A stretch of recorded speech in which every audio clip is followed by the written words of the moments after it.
원초. 시작도 끝도 시간조차도 의미가 없었다. 존재하지 않으면서도 존재하는 끝없는 공허와 적막. 무한하고 경이로운 무의 계곡 앞에서는 유한한 모든 것의 탄생은 그저 반짝이며 피고 질 뿐. 빛조차도 아무런 의미를 갖지 못했다. 어둠은 단 하나의 의미이자 근원이었고 고요함은 어둠의 또 다른 이름이었다. 거대한 생명의 꽃, 은하. 심연에서 피어오른 작은 불씨 하나가 크고 작은 빛의 조각을 흩뿌리며 다채로운 빛깔의 생명을 품고 꿈틀대기 시작했다. 또다시 피고 지기 위한 준비를 하며 조용히 자신의 존재를 드러내려 하고 있었다. 빛을 품은 생명은 끊임없는 팽창과 수축을 반복하며 마침내는 기나긴 암흑의 바닷속에서 거대한 꽃으로 찬란하게 피어났다. 그리고 그 생명의 꽃가루는 어둠의 심층 곳곳으로 퍼져나가 수없이 많은 은하를 싹 틔우며 광활한 원초의 우주는 마침내 빛의 번영을 이루기 시작했다. 그 속에 이제 막 생의 마지막 숨을 토해낸 초신성이 폭발의 잔광을 은하 전역으로 흩날렸다. 그 빛의 파동은 은하를 감싸고 있던 암흑의 결을 밀어내며 자연스레 은하 중심부를 향해 수렴했다. 그리고 그 빛의 흐름을 따라 서서히 은하의 심장부로 끌려 들어갔다. 수조 개의 항성과 가스구름이 원형의 궤적을 그리며 도는 중심부. 어둠보다 더 깊고 빛보다 더 강한 은하의 핵이 조용히 맥동하고 있었다. 별빛의 대양이 물결처럼 출렁이는 나선팔의 끝자락. 푸른 숨결이 퍼져나오는 거대한 행성 하나가 마침내 어둠의 심층을 가르며 선명한 형태를 드러냈다. 태초의 어머니, 수르나르 행성. 대지의 깊은 층에서 푸른빛 한 줄기가 솟구쳤다. 그 빛은 표면의 바다를 가르며 저 수르나르족의 형체를 만들어냈다. 그들은 바다의 색을 닮은 반투명한 살결을 지녔고 피부 아래에는 은하계처럼 여러 갈래의 찬란한 빛이 결을 이루며 흐르고 있었다. 두 개의 다리와 길고 유연한 꼬리가 나 있었으며 눈동자 속에는 푸른빛의 심층이 겹겹이 비쳐 수르나르 행성 자체의 모습을 닮아 있었다. 행성 곳곳에는 수천 년에 걸쳐 장엄하게 자란 성령의 나무들이 빛과 생명의 숲을 이루고 있었다. 나무는 고체와 빛의 경계처럼 보였고 결 하나가 움직일 때마다 청음이 울려 퍼졌다. 수르나르족은 성령의 나무 열매를 채취해 그 정수를 성령의 핵으로 응축시킨 뒤 문명의 씨앗을 만들 재료로 삼았다. 그리고 행성의 특정 지점, 공간의 결이 가장 크게 숨쉬는 곳에서 짧은 파동 하나로 균열을 열었다. 그 균열이 곧 웜홀이었다. 문명의 씨앗은 결이 이어진 웜홀을 타고 빛의 형태로 흩어지며 새로운 행성들에 심어졌다. 웜홀 안은 은하계의 경계가 겹겹이 맞물려 멀고도 가까운, 가깝지만 닿지 않는 끝없이 이어진 형태들의 향연이었다. 그 가운데 심어진 좌표만이 단 하나의 직선으로 이어져 있었다. 금빛 태양의 아리세온. 첫 번째 씨앗이 도착한 이곳, 아리세온. 행성의 표면 아래에서 한 줄기 빛이 새어나왔다. 이윽고 금빛 광채가 유리결처럼 갈라지며 퍼져나갔고 그 틈 사이에서 형태를 찾기 시작한 존재들이 있었다. 그렇게 탄생한 종족은 아스테리아였다. 그들의 피부는 내부의 빛을 담은 투명한 유리질 같았고 눈동자 없이 직선으로 흘러가는 광채가 잔상을 그렸다. 몸속에서는 열과 광채가 순환하며 생명을 유지했다. 아스테리아가 내뿜는 에너지는 행성 하나의 균형을 넘어 곧 은하계 전체의 온도를 조율하는 첫 질서가 되었다. 그들이 방출한 온기의 파편, 루멘이 한 곳으로 모여들며 별의 숨을 만들기 시작했다. 아스테리아는 그 따스한 파편들을 엮어 행성의 크기와 거리, 밝기를 조절하는 빛의 구조물로 형상화했다. 이것은 첫 번째 태양, 금빛의 세오라가 탄생하는 순간이었다. 은빛 태양의 실베라. 두 번째 씨앗이 실베라에 내려앉아 행성의 표면은 은빛 물결처럼 흔들리기 시작했다. 거대한 파동의 결이 갈라지며 퍼져나갔고 그 속에서 하나의 존재가 천천히 형태를 갖추었다. 그렇게 탄생한 세 번째 종족은 루네리아였다. 그들의 몸은 은빛으로 일렁이는 파동의 실루엣이었고 눈동자에는 잔잔한 초승달 모양의 진동이 새겨져 있었으며 등 뒤에 크게 펼쳐진 날개는 오직 그들이 하늘로 오를 때에만 은빛의 물결처럼 형상화되었다. 이곳의 문명은 신비로웠다. 표면은 은빛과 보랏빛 그리고 푸른빛이 섞여 흐르지만 액체도 고체도 아닌 말랑한 금속 같았다. 발이 닿는 자리마다 파동이 부드럽게 번져나가며 빛과 모양이 끊임없이 변했다. 은빛의 대기는 고요하게 넘실거렸고 행성 전체는 부드러운 곡선의 실루엣으로 이어져 있었다. 실베라는 환상과 고요가 공존하는 은빛의 세계였다. 에너지의 시초인 루네리아는 자신들의 파동을 모아 금색의 태양, 세오라의 빛을 조율하는 은빛의 구조물을 형상화했다. 이것은 두 번째 태양, 은빛의 달리온이 태어나는 순간이었다. 문명으로 가득 찬 은하. 태초의 세 개의 행성을 중심으로 수많은 행성에서 각기 다른 종족과 문명들이 번성했다. 전쟁도, 기근도, 지배도 존재하지 않았다. 이 은하에서 모든 존재가 추구하는 궁극적인 목적은 단 하나, 초월인이 되는 것. 그것은 문명 전체의 목표이자 존재 의미 그 자체였다. 그러나 수많은 문명이 피어난 이 거대한 은하에는 변화와 흐름을 조율하며 균형을 유지할 시스템이 필요했다. 그 중심에 세워진 행성, 리오넬. 초월지수 80%를 넘어선 존재들만이 자격을 인정받아 리오넬로 모였고 은하계의 모든 행성과 문명은 리오넬의 조율 아래 조화롭게 흐르고 있었다. 리오넬 중심부 카이셀 의회장. 수십 개의 빛의 줄기가 원을 이루며 빛의 광장 한복판에 내려와 멈췄다. 이내 광장 중심에서부터 빛이 펼쳐지며 순식간에 의회장의 구조가 형상화되었다. 각 빛의 줄기마다 초월지수 90% 이상의 의원들이 모습을 갖추었고 그 둘레에는 초월지수 86에서 89%의 연구원, 초월지수 80에서 85%의 엔지니어들이 차례로 배치되며 회의장은 황금빛과 은빛의 계층으로 채워졌다. 구성원들 사이에서 한 나이언, 리오넬의 구성원을 일컫는 명칭. 의 머리 위에 금빛 인장이 떠올랐다. 그는 최고위원장이자 유일한 초월지수 94%의 초월인 라크시온이었다. 그의 단단하면서도 부드러운 파동이 의회장 전체에 울려 퍼졌다. 지구 프로그램의 붕괴가 다시 임계치에 도달했습니다. 이번 리셋은 재부팅이 아닌 소멸로 상정합니다.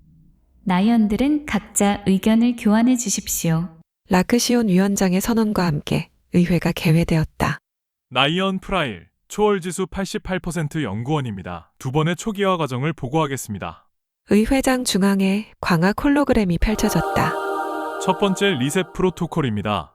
네안데르탈의 인간들은 비약적인 기술 발전을 통제와 지배 수단으로 사용하기 시작했습니다.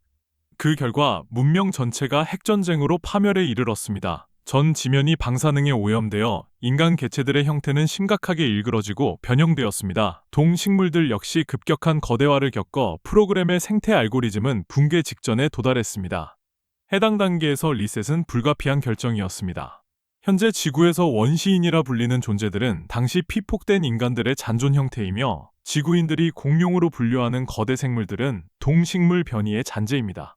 시스템에 빙하기 알고리즘을 삽입하여 방사능 잔존 데이터를 전부 소거한 후 프로그램을 재가동했습니다. 그렇군요.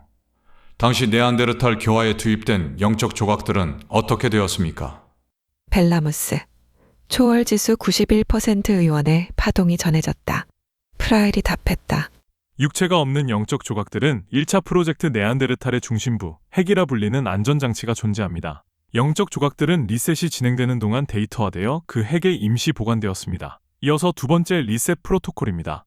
초기 단계였던 네안데르탈을 에덴으로 재구성한 뒤 인간을 남녀로 구분해 남자를 아담, 여자를 이브라 이름지어 동시에 생성했습니다. 첫 번째 프로젝트의 실패를 반영해 엔지니어들이 직접 개입하여 관리 체계를 처음부터 함께 구축했습니다.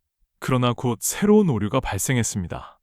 인간들이 엔지니어의 개입을 신격화했고 그 힘을 탐욕과 지배의 수단으로 삼기 시작한 것입니다. 대량 학살과 전쟁 역시 신이 허용한 권한이라고 오해하는 단계에 이르렀죠. 그 결과 일부 개체를 제외한 대부분의 인류가 지속적인 고통에 노출되었고 에덴 또한 리셋이 불가피하다는 결론이 내려졌습니다. 이에 연구진은 노아라는 NPC를 생성해 프로그램 명령어를 삽입했고 동식물 시스템 보존을 위한 방주 모듈에 데이터를 저장한 뒤 인류 알고리즘을 초기화하는 방식으로 리셋을 진행했습니다. 그렇다면 지금의 프로젝트는 어떤 오류로 인해 파멸 직전까지 오게 되었죠? 의원 세피라온, 초월지수 93%의 파동이었다. 나이언 엘니아, 초월지수 86% 연구원입니다. 현재 분석 결과 1차와 2차 프로그램에서 발생했던 오류들이 영적 조각들에 그대로 학습된 것으로 보입니다. 이번 프로토콜에서는 개인 단위의 충돌을 넘어 부족과 국가 단위의 전쟁으로 확장되었고 종교적 집단의 이익을 위한 학살도 지속적으로 발생했습니다. 또한 1차 프로토콜과 동일하게 핵기술이 개발된 상태이며 과거 학습의 영향으로 즉각적인 자멸은 일어나지 않겠으나 전 세계를 단일하게 통솔하려는 세력이 확인되었습니다. 이 분석을 기반으로 연구진들은 3차 프로젝트 역시 실패 단계에 진입했다고 판단하고 있습니다. 따라서 학습된 모든 영적 조각의 소멸 처리가 현재로서는 가장 유력한 결론입니다. 라크시온의 파동이 의회장에 잔잔히 확산되었다. 현재 투입된 영적 조각들은 이미 1차와 2차 프로토콜에서 발생한 오류를 학습한 상태입니다. 교화 가능성은 매우 낮으며 새로 투입되는 영들까지 동일한 패턴으로 자멸할 위험이 있습니다. 두 번의 리셋을 거치는 동안 지구, 에덴으로 들어가는 영들의 수보다 교화를 완료하고 이곳으로 돌아오는 개체 수가 현저히 감소했습니다. 교화의 목적은 깨달음입니다. 단 0.1% 두뇌에서 발생하는 선한 에너지를 스스로 증폭시킬 수 있는 존재, 그들만이 교화를 마치고 리오넬로 복귀할 수 있습니다. 그러나 수천 번의 환생을 반복하면서도 변화되지 않는 영적 조각들은 더 이상 회복 가능성이 없다고 판단됩니다. 라크시온의 논리와 연구진들의 보고가 끝나자 의회에 자리한 나이언들은 각자 동의의 파동을 조용히 발현하고 있었다. 인류를 사랑한 아리온. 그러나 엔지니어 섹터에 있던 한 나이언의 머리 위로는 부정의 파동이 선명히 떠올랐다. 나이언 아리온, 초월지수 85% 엔지니어입니다. 질문 드립니다. 만약 지금의 지구를 소멸 리셋으로 규정한다면 현재 교화의 마지막 단계에 도달한 영들은 어떤 처분을 받게 됩니까? 저는 그들을 지켜보며 수없이 많은 선한 영들을 확인해봤습니다. 라크시온은 표정의 변화 없이 낮은 파동을 흘려보냈다. 그들의 존재는 인지하고 있습니다. 그러나 그들 역시 예측 불가능한 변수임을 간과할 수는 없습니다. 아리온의 머리 위에서 파동의 색이 더욱 선명해졌다. 그는 다시 질문했다. 그렇다면 왜 그들의 능력 99.9%를 상상이라는 프로그램으로 봉인하신 것입니까? 라크시온의 파동이 흔들림 없이 응답했다. 아리온이여, 그들의 초월 능력의 99.9%는 이미 리오넬에 보존된 본체에 남아 있습니다. 교화 시스템으로 투입된 것은 단 0.1%의 영적 조각뿐이지요. 원초 시점에서 분리된 그 조각은 스스로 선한 능력을 확장할 때에만 본체 전체를 교화할 수 있습니다. 그 0.1%는 미약해 보이지만 깨달음을 얻은 순간에는 본체 이상의 폭발적 힘을 발현하기도 합니다. 그러므로 단 0.1%만 교화해도 그 영은 다시 초월자로 복귀할 수 있는 것입니다. 아리온은 깊이 생각했다. 0.1%. 그 조각만이라면 내가 개입할 여지가 있다. 그들을 살릴 수 있을지도 모른다. 라크시온이 아리온의 생각을 투영해 질문했다. 아리온, 인간을 사랑하는 그대는 그들을 위해 무엇을 할 각오가 되어 있습니까? 아리온은 천천히 고개를 들었다. 의회장 전체에 수많은 나이언들이 그를 바라보고 있었다.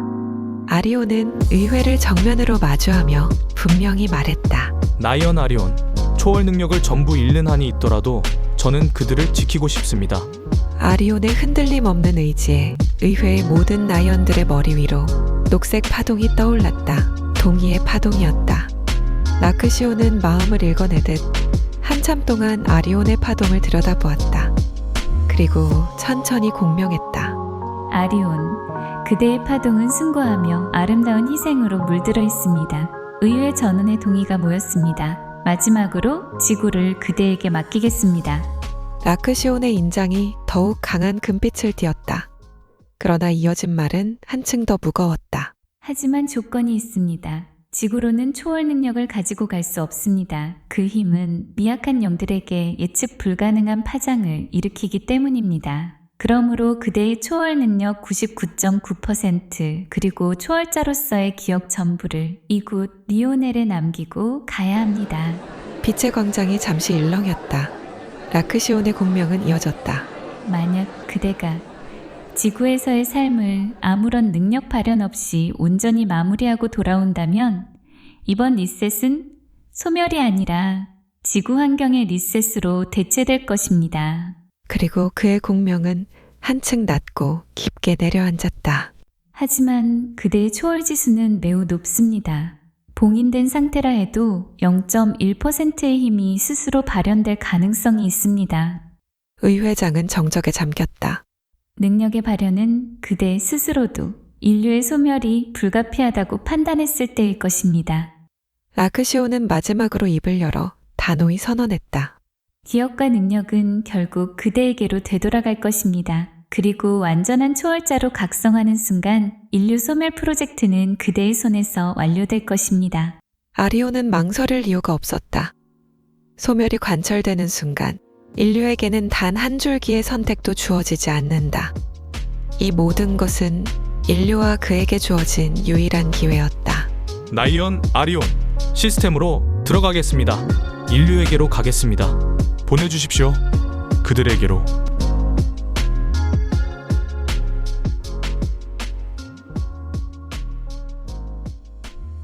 빛, 도, 빛날, 윤. 뭐야? 무슨 소리지? 세상이 거꾸로 뒤집히고 주변의 모든 것들이 요동치고 있었다. 손에 닿는 어떤 것이든 붙잡으려 바둥거렸지만 아무것도 쥐어지지 않았다. 내 손...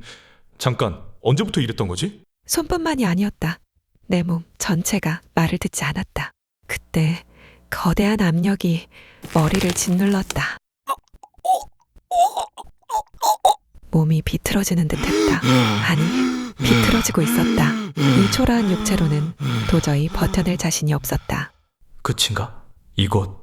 주변이 온통 축축하고 기분 나쁘게 미끌거렸다. 순간 무언가가 내 두 다리를 잡아챘다. 안 돼. 끌려가면 정말 끝장이야. 조금만 더 버티면 안전한 구역이 있을 거야. 결국 세상은 닫혀버렸고 나는 눈 깜짝할 새 중력의 세계로 떨어져 내려왔다. 강렬한 빛이 눈꺼풀을 찢고 들어왔다. 온몸이 시리도록 차가웠고 귓속을 마구 찔러대는 소음들과 온갖 역한 냄새들에 나의 모든 감각은 고통 속에 난도질당했다. 통제불능 상태, 중력의 영역이란 생지옥 그 자체였다. 잘못 생각했어. 내가 왔던 그곳으로 다시 돌아가야겠어. 나는 온 힘을 다해 소리질렀다. 아기 울음소리 좋습니다. 폐도 잘 펴졌고 호흡 맥박 안정적입니다. 산모분 혈압도 돌아왔어요. 응? 잠깐.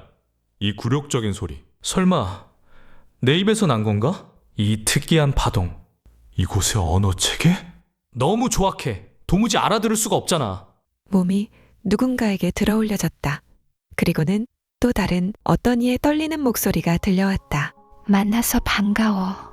도윤아, 내 아들. 사랑한다. 이렇게 나는 이 세계에 도착했다. 인간의 자국문을 통과해 이들의 세상으로 쏟아져 나온 초월지수 85%, 고도화된 문명, 리오넬이 낳은 빛의 존재, 초월자 아리온. 아니, 정확히 말하자면 였었다. 인정하고 싶진 않지만 지금의 나는 비로한 육신에 갇힌 전 초월자이다. 그리고 이곳에서 불려질 이름이 생겼다. 빛의 아이, 한도윤. 빛도 빛날 윤. 미개한 지능의 인간 두뇌에서 나온 것 치고는 제법 마음에 드는 이름이다. 이곳의 규칙은 단순하다. 아빠와 엄마라는 존재에 의해 태어나고 길러진다.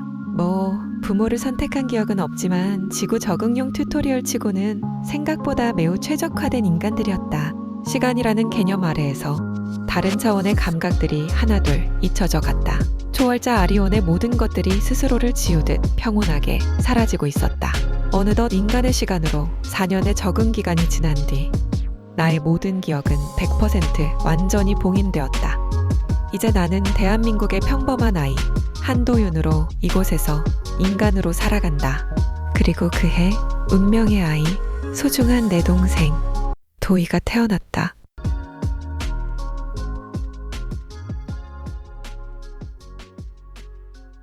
도윤과 도희. 1학년 2반 학생들은 이쪽으로 이동할게요. 선생님의 외침과 함께 운동장은 더욱 시끌벅적해졌다. 이곳저곳에서 들리는 함성 소리와 어수선한 안내 목소리에 도희는 움찔하며 반응했지만 울지도 산만해하지도 않았다. 아빠 품에 안겨 얼굴을 빼꼼 내민 채 동그란 눈을 하고는 도윤의 동선만을 집요하게 쫓았다. 미연은 아이의 미간 사이 잡혀있는 하찮은 주름이 마냥 우습고 사랑스럽기만 했다. 코트 주머니 안에서 핫팩을 만지작거리던 손을 꺼냈다. 그리곤 양손, 엄지를 들어 눈썹 앞머리에 대고 살짝 당겨주었다. 장난 가득한 눈으로 아이의 눈을 마주치려 했었지만 도희는 엄마에게조차 시선을 주지 않았다. 오빠가 어디 가는지 우리도 따라가 볼까? 부모들이 눌러대는 카메라 셔터 소리. 목소리를 가다듬고 아이들의 출석을 체크하는 담임 선생님의 목소리. 길고 지루한 교장 선생님의 축하 말씀. 분주하고 싱숭생숭했지만 아이들의 입학식은 설레이고 활기찼다. 그런 가운데 도희의 차분한 집중력은 여전히 오빠 도윤에게로 향했다. 오빠의 감정을 고스란히 느끼는 듯 묘한 표정을 지으며 도윤이 쳐다보는 곳으로 도희의 시선도 함께 옮겨갔다. 3살의 여느 아이들과 달리 도희는 차분하고 조용했다. 무언가 설명하기 힘든 신비로움이 있는 아이였다. 고요한 눈빛을 바라볼 때면 마음을 읽히고 있는 듯 했으며 말수도 별로 없었지만 말과 행동에 신중하려 노력하는 듯 보였다. 도윤은 그런 동생을 항상 시야에 담아두고 유난히도 살뜰하게 챙겼다. 습관일까? 자연스레 도희가 있는 곳으로 고개가 돌아갔다. 도희는 오빠와 눈이 마주치자 그제야 눈에 어려있던 긴장이 풀리며 입가에 미소가 번졌다. 토요일 오후 집안은 햇빛으로 가득했고 주말의 여유가 그 빛을 따라 조용히 흐르고 있었다. 도윤은 포근한 카페트가 깔린 거실 바닥에 엎드려 그림책을 읽다가 동생을 살짝 올려다보았다. 도희는 소파 위에서 허리를 꼿꼿이 세우고 앉아 진지한 얼굴로 뽀로로에 집중하고 있었다. 도윤의 시선이 느껴졌는지 잠시 후 소파에서 내려와 테이블에 올려져 있던 스케치북과 크레파스를 들고 오빠에게 다가가 앉았다. 오빠, 도희 그림 그리고 싶어? 도윤이 옆자리를 손바닥으로 2번 탁탁 치자 도희는 도윤의 옆자리에 자리를 잡고 오빠를 따라서 같은 자세로 엎드려 누웠다. 오늘은 뭘 그릴래? 스케치북과 크레파스를 펴주며 도윤이 다정하게 물었다. 도희는 물음에 답하지 않고 작은 입을 꼭 다물며 진지한 표정으로 크레파스를 골라 집었다. 머리띠를 하고 단정한 원피스를 입은 여자아이와 그보다 조금 더 큰 남자아이가 손을 꼭 잡고 서 있는 모습을 그렸다. 아마도 도희와 도윤을 그려놓은 듯 했다. 오빠랑 도희네? 너무 잘 그렸다. 도희는 오빠 얼굴을 올려다보고는 고개를 한번 끄덕였다. 그리고 이내 금색 크레파스를 다시 골라쥐고 도윤과 도희 그림 머리 위에 동그라미를 그리고 색을 채웠다. 태양이야? 도윤의 말에 반응조차 하지 않고 이번엔 은색 크레파스를 집어 금색 동그라미 옆에 은색 동그라미를 그려 넣었다. 그리고는 다 그려진 그림을 도윤에게 밀어 보여주었다. 햇빛 2개 예뻐? 응, 예쁘다. 태양이랑 달인 것 같아.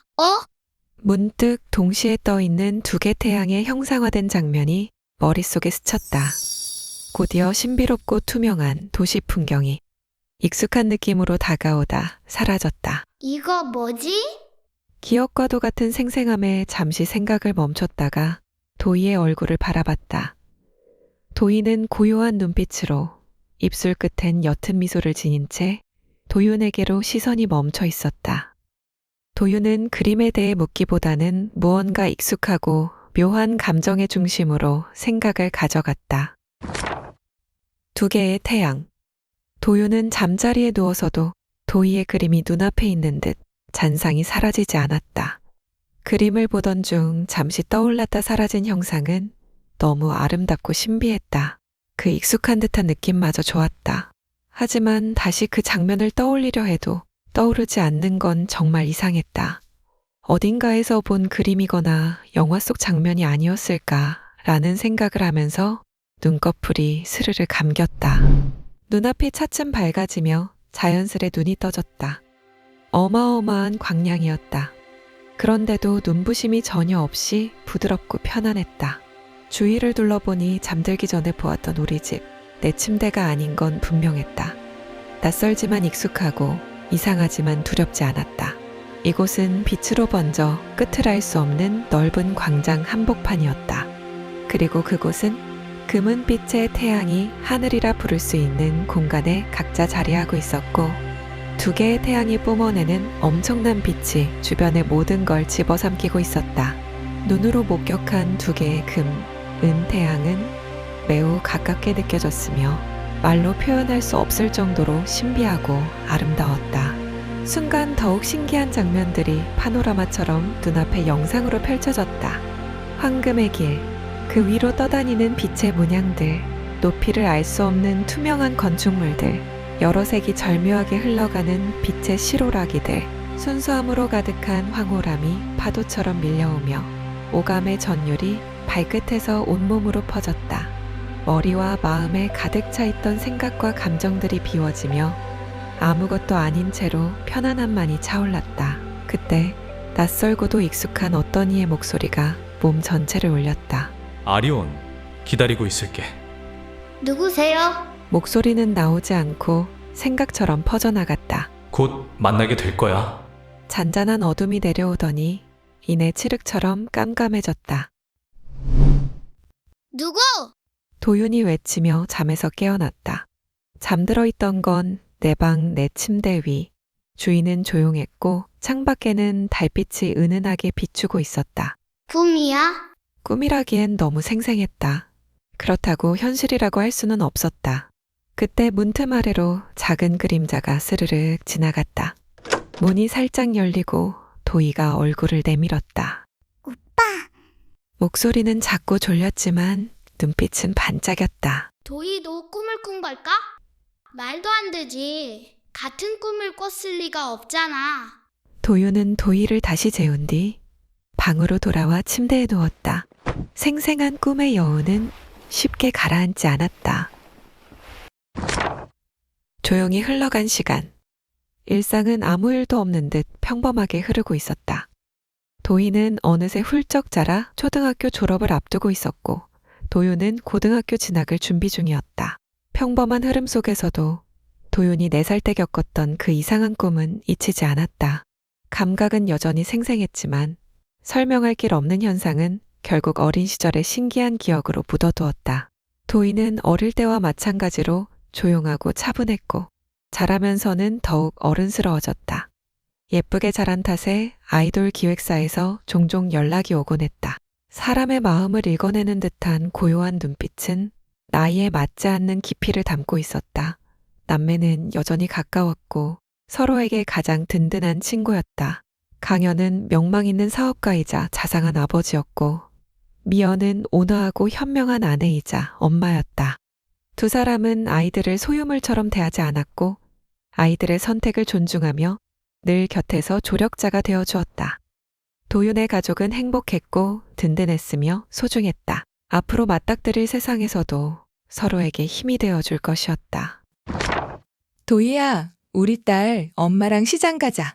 학교에서 돌아와 이제 막 샤워를 마친 도희는 젖은 머리만 말린 뒤 함께 시장에 가겠다고 답했다. 미연은 콧노래를 부르며 가볍게 머리를 손질하고 단정하고 편안한 옷으로 갈아입은 뒤 도희와의 데이트 준비를 마쳤다. 내가 딸이어서가 아니고 우리 엄만 정말 미인이야.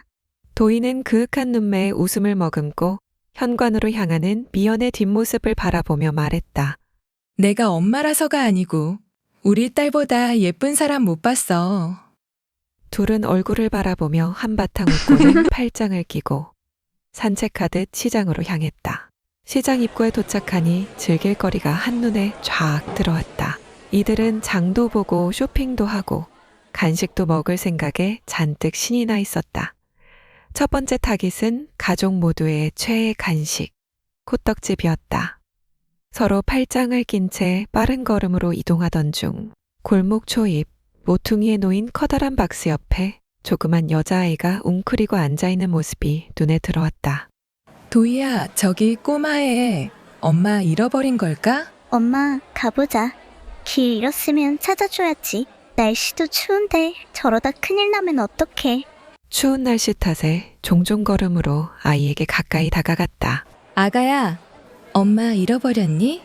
어휴, 춥다. 미연은 아이 눈높이에 맞춰 앉아 꽁꽁 언 손을 잡아주며 말했다. 여기서 오빠 기다려요. 오빠는 어디 갔어? 금방 와? 학교에 있어요. 아이의 차림새는 단번에 보아도 제대로 챙겨 입지도 못하고 씻지도 못한 듯했다.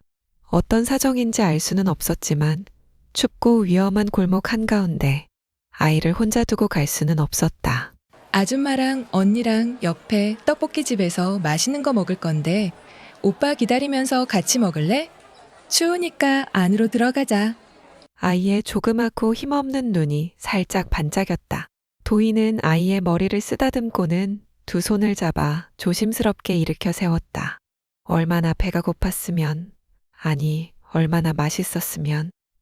음식에서 눈을 떼는 일이 단 한 번도 없었다. 작은 손이 바삐 움직이며 이것저것 야무지게 입안으로 가져가기 바빴다. 배가 어느 정도 찼는지 마지막 한 입을 크게 밀어넣은 뒤 포크를 내려놓고서야 음식을 바라보던 시선이 자연스럽게 떨어졌다. 음식과 치열한 전쟁이라도 치른 듯 입가엔 떡볶이 국물이 덕지덕지 묻은 채로 미연을 바라보며 배시시 웃었다. 맛있다. 아이의 천진난만한 미소에 미연의 마음 한쪽이 저릿했다. 도희가 만약 이렇게 살았었다면 그런 생각이 스치자 앞에 있는 서아가 더욱 애처롭게 느껴졌다. 오빠가 서아 찾으면 어떡해? 아이를 보고 있자니 짠한 마음에 잊고 있었다. 서둘러 계산을 하고 분식집을 나와 골목 앞으로 나갔다. 엄마, 저기 오빠 지나가. 도윤은 학교에서 돌아오는 길에 때마침 시장 입구를 지나치고 있었다. 도윤아? 엄마, 도희야. 여기서 만나니까 진짜 반갑다. 아이의 손을 꼭 잡고 시장 입구 쪽으로 향했다. 서아는 호기심 어린 눈을 반짝이며 아장아장 도윤에게로 함께 걸어갔다. 이 꼬마는 누구야, 엄마?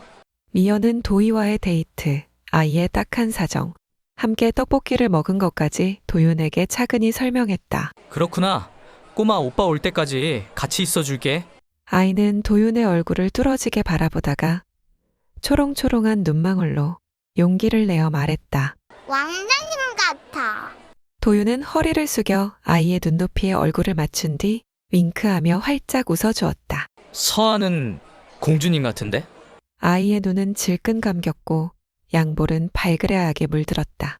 부끄러운지 조망만한 두 손을 얼굴에 가져다 대며 미연의 품에 쏙 파고들었다. 사랑스러운 그 모습에 세 사람 모두 추운 것도 있고 웃음을 터뜨렸다. 그때 멀리서 숨이 차도록 달려오는 소년이 보였다. 서아야! 교복 차림의 남학생. 소년은 키가 작고 왜소했으며 볼은 쏙 들어가 있었고 눈 밑은 며칠 못 잔 사람처럼 푹 꺼져 있었다. 키는 165cm 정도로 보였고 도윤보다 두세 살은 어려 보였다. 남매의 가정 형편이 어려운 상황이라는 것을 짐작할 수 있었다. 소년은 숨도 제대로 고르지 못한 채 황급히 동생의 손을 잡으며 고개를 깊게 숙였다. 제 동생이 혹시 실수했다면 죄송합니다. 아니에요, 학생. 서아가 혼자 있길래 위험할까봐 같이 기다리고 있던 거예요. 왔으니 우리는 이만 갈게요. 서아야, 아줌마 또 보자. 응, 아줌마 서아 또 보러 가야 돼? 죄송합니다. 고맙습니다. 소년은 다시 고개를 깊게 숙여 인사를 하고는 동생의 손을 잡아 집으로 발걸음을 옮겼다. 자, 우리는 이제부터 데이트할까? 도윤이까지 있어서 엄만 오늘 너무 좋다. 미연의 말에 도희와 도윤은 싱긋 웃으며 엄마를 따라 시장 안으로 들어섰다. 도윤은 고개를 뒤로 돌려 남매의 사라지는 뒷모습을 한 번 더 바라보았다. 분명한 이유는 없었다. 그들의 삶이 어려워 보여서도 아니었다. 그냥 그렇게 멀어져 가는 뒷모습이 왠지 모르게 아쉬웠다. 천천아에서 별진, 서진, 서아. 아직은 아빠 안 깼을 거야. 서아야, 우리 조심히 들어가야 돼. 할 수 있지?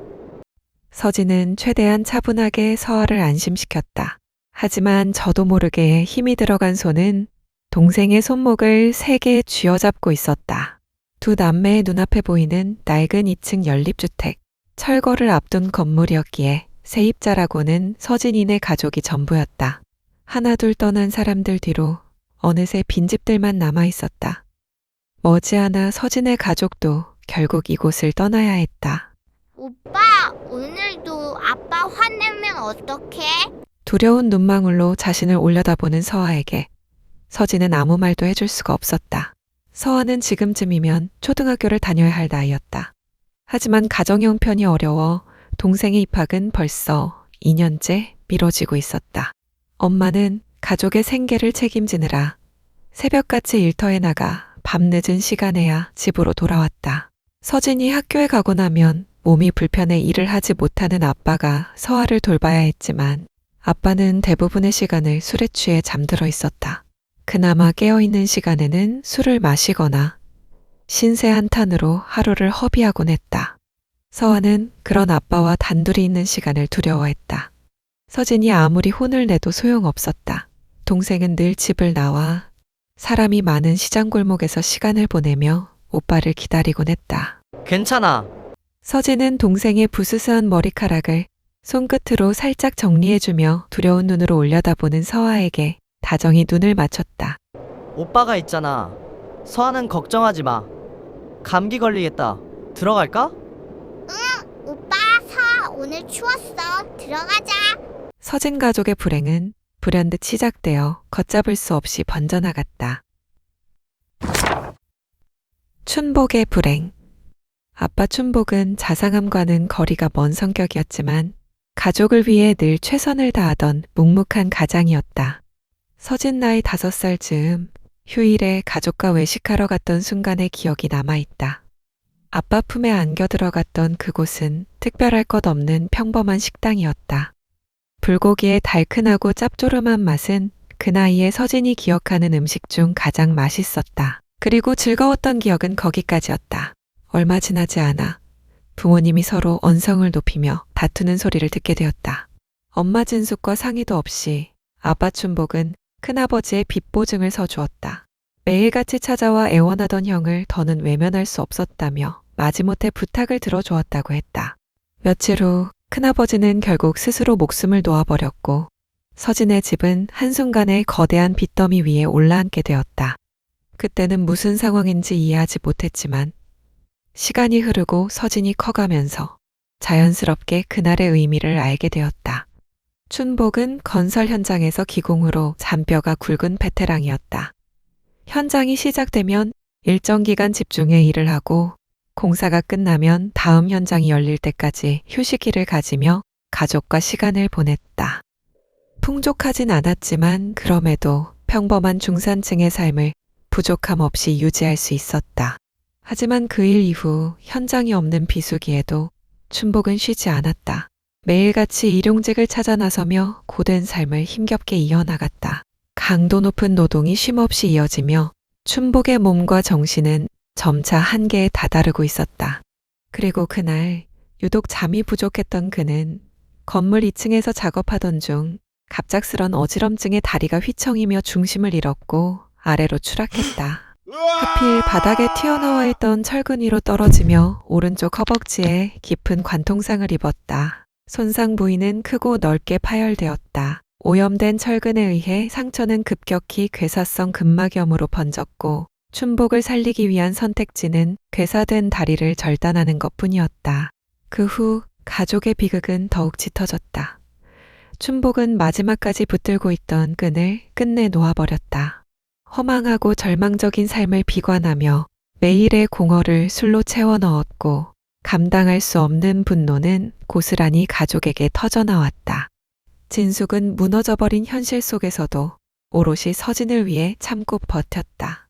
춘복의 폭력이 날로 심해져도 그녀는 가장의 자리를 대신하며 망가져버린 가족의 삶의 무게를 군소리 하나 없이 홀로 짊어졌다. 서진이 7살이 되던 해였다.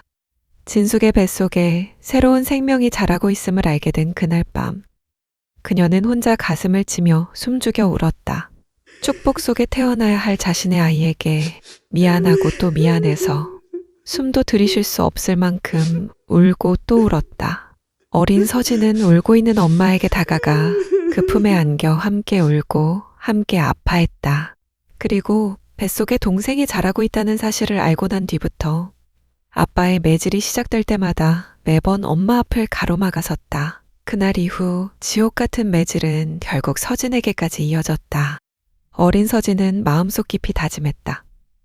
무슨 일이 있어도 태어날 동생만큼은 엄마처럼 울지 않게 반드시 지켜주겠다고. 잊고 있던 얼굴. 아침 등굣길 치고는 지나치게 소란스러웠다. 와, 실화냐? 비율 모임? 저 얼굴이면 인생 난이도 개 쉽겠다. 남학생들은 감탄을 멈추지 못했다. 아이, 어쩜 좋아. 쟤 우리 학교였어? 오, 우리 학교에도 드디어 문짝남이? 내 거야, 건들지 마.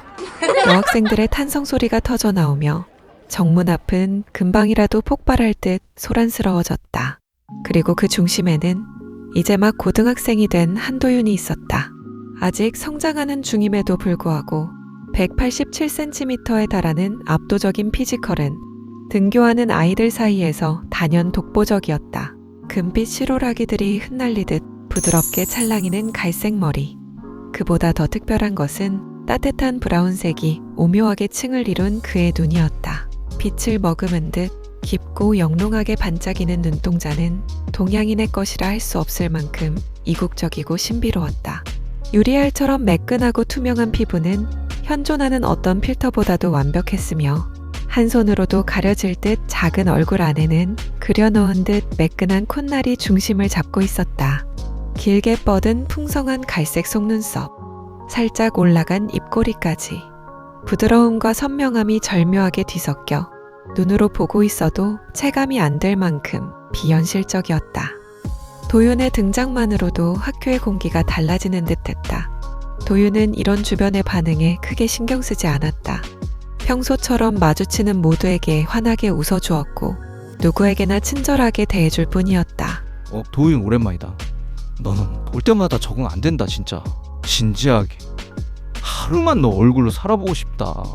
도윤은 익숙하다는 듯 웃으며 손을 들어 인사했다. 반갑다 세연아. 같은 학교였구나. 앞으로 자주 보자. 고등학생이 된 첫 등교날, 1학년 새내기들은 모두 설렘을 아는 채 각자의 교실로 향하고 있었다. 1학년 5반. 도윤은 가볍게 숨을 내쉰 뒤 문손잡이를 조심스레 잡았다. 그리고 눈에 띄지 않으려 조용히 살짝 잡아당겼다. 교실 안 깊숙이 쏟아져 내린 햇빛을 받아 의도치 않게 빛을 머금고 들어온 도윤에게 한순간 모두의 시선이 집중되었다. 짧은 감탄사, 묘한 긴장감, 잠깐의 정적. 그는 모여드는 시선이 민망한 듯 교실 맨 뒷자리에 서둘러 자리를 잡고 앉았다. 교실 안의 모든 눈이 도윤의 움직임을 따라갔다. 그때 또다시 문이 열렸다. 어깨를 잔뜩 움츠린 채 다 열리지도 않는 문틈을 비집고 작고 왜소한 아이가 들어왔다. 아이들의 시선이 잠깐 닿았지만 금세 무심하게 돌아갔고 각자 새학기 첫 일정을 준비하는 데 몰두했다. 그 아이는 허둥대며 아직 채워지지 않은 책상들 사이를 지나 가장 구석 자리를 찾아 조용히 앉았다. 몇몇 아이들이 도윤 앞으로 앞다투어 몰려들었다. 너 한도윤 맞지? 얼굴 천재. 그 존나 유명한. 너 유명한 거 너도 알지? 와, 같은 반이야. 미쳤다. 난 강진명. 난 최태연. 잘 부탁해. 도윤은 특유의 반짝이는 눈웃음으로 그들의 인사에 반갑게 답했다. 고마워. 나 한도윤이야. 앞으로 다들 잘 지내보자. 교실은 금세 활기가 넘치고 어수선해졌다. 모두 새로 만난 친구들과 인사를 주고받기 시작했고 어느새 교실은 아이들로 가득 채워졌다. 도윤은 조금 전 들어온 그 아이가 왠지 모르게 신경이 쓰였다. 어디서 봤더라? 얼굴이 낯설지 않았다. 분명 어딘가에서 마주친 적이 있었다. 첫날인데 모두들 수고 많았다. 정리하고 조심히 들어가라.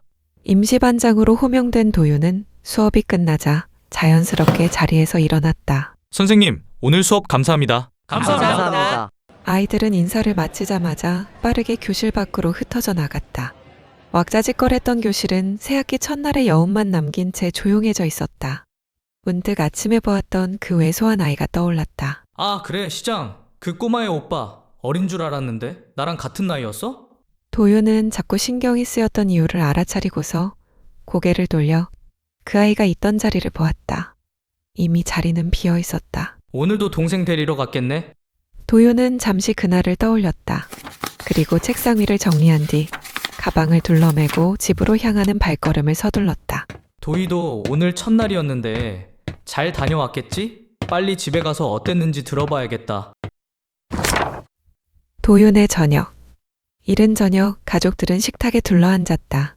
미연은 음식 접시를 하나씩 가져오며 말했다. 오늘은 첫 등교날이니까 좋아하는 걸로만 준비했어. 우와, 내가 좋아하는 갈비찜. 도윤이 가장 먼저 들뜬 목소리로 외쳤다. 잡채는 우리 공주님이 좋아하는 거. 미연이 찡긋 윙크하며 도희 앞에 접시를 내려놓았다. 강현은 전골 냄비를 조심조심 들고 오며 말했다. 그리고 이건 내가 좋아하는 해물탕. 잘 먹겠습니다. 잘 먹겠습니다. 잘 먹겠습니다. 도희는 잡채를 한 입 먹고 잠시 고민하듯 젓가락을 내려놓았다. 그리고 조심스럽게 입을 열었다. 나 오늘 학교 진짜 좋았어. 가족들이 동시에 도희를 바라보자 도희는 수줍게 웃었다. 새 친구도 생겼어. 이름은 수지야. 예쁘고 착해. 조금 머뭇거리다 작은 목소리로 덧붙였다. 나중에 집에 초대해도 되지? 강현과 미연, 도윤은 잠시 서로를 바라봤다. 도희가 누군가를 이렇게 말한 건 처음이었다. 게다가 집에 초대하고 싶다니 그 변화가 사뭇 반가웠다. 그럼 언제든 초대해. 미연이 환하게 웃으며 말했다. 우리 다 따뜻하게 맞아줄 거야. 그렇지 여보, 도윤아? 그럼 당연하지. 강현도 즐겁게 맞장구 쳤다. 우리 도희 오늘 완전 잘 지냈네? 아, 진짜 다행이다. 도윤은 해맑게 웃으며 저도 모르게 고개를 크게 끄덕이고 있었다. 친구?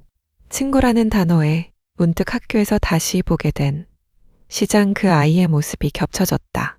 계속 떠오르고 궁금해지는 이유는 아마도 호감인 듯했다. 서진의 저녁. 작은 소리에 서진의 어깨가 움찔했다.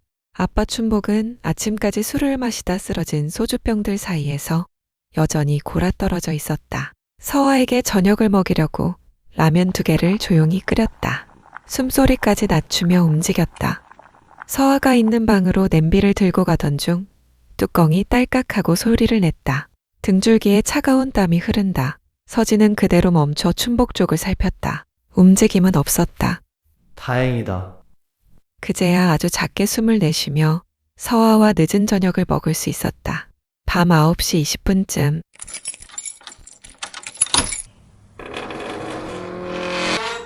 엄마 진숙이 일을 마치고 들어오는 소리였다. 낡은 현관문은 아무리 조용히 닫으려 해도 소리를 감출 수가 없다. 안쪽에서 춘복의 낮고 불편한 신음이 흘러나왔다. 진숙은 발끝을 세우며 아이들에게 다가왔다. 라면 묵었네잉.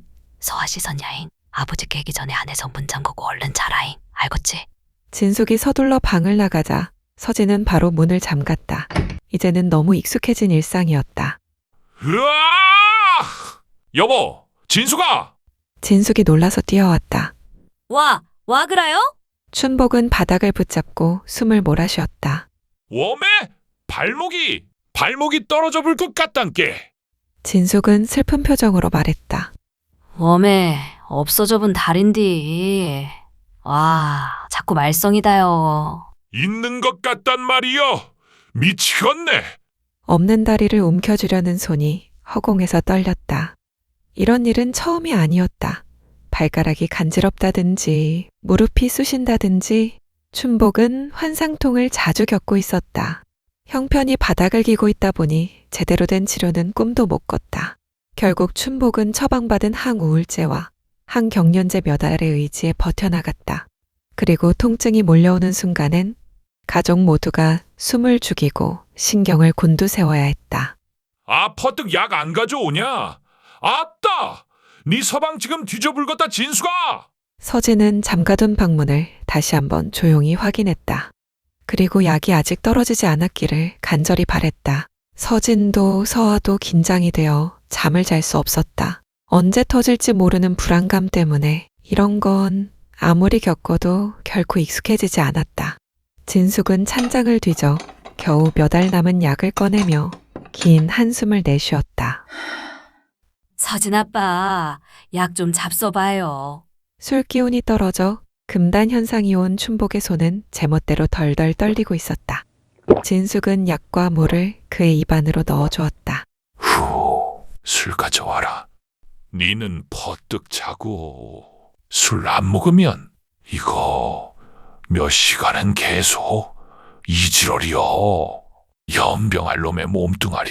바람소리만 음산한 새벽. 깊은 정막을 깨고 춘복의 술주정은 어김없이 다시 시작되었다. 이런 비르머거를, 이런 젠장할 놈의 평이라는 작자는 그 지랄로 뒤져불고 내 인생 조져불었다. 진짜 조져불었다고. 깊이 잠든 진숙이 미동도 없이 누워있자 춘복의 분노는 다시 진숙에게로 향했다. 니는 내가 웃음냐? 병신되니까 아무것도 못 쳐서 확 그냥 버려불고 싶냐 그 말이여? 말을 혀봐. 말을. 그렇게 혀봐. 다들 어떻게 될란가이?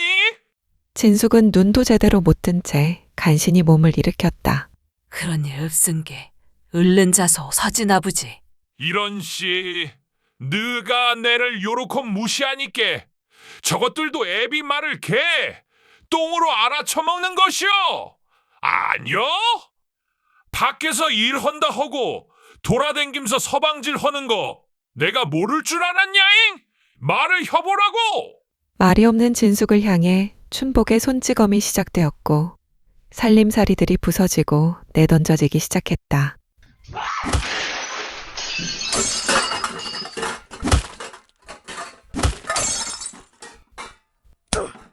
춘복의 횡포는 날이 밝아오며 서서히 끝이 났다. 서진은 공포스러운 밤을 뜬 눈으로 버텼다.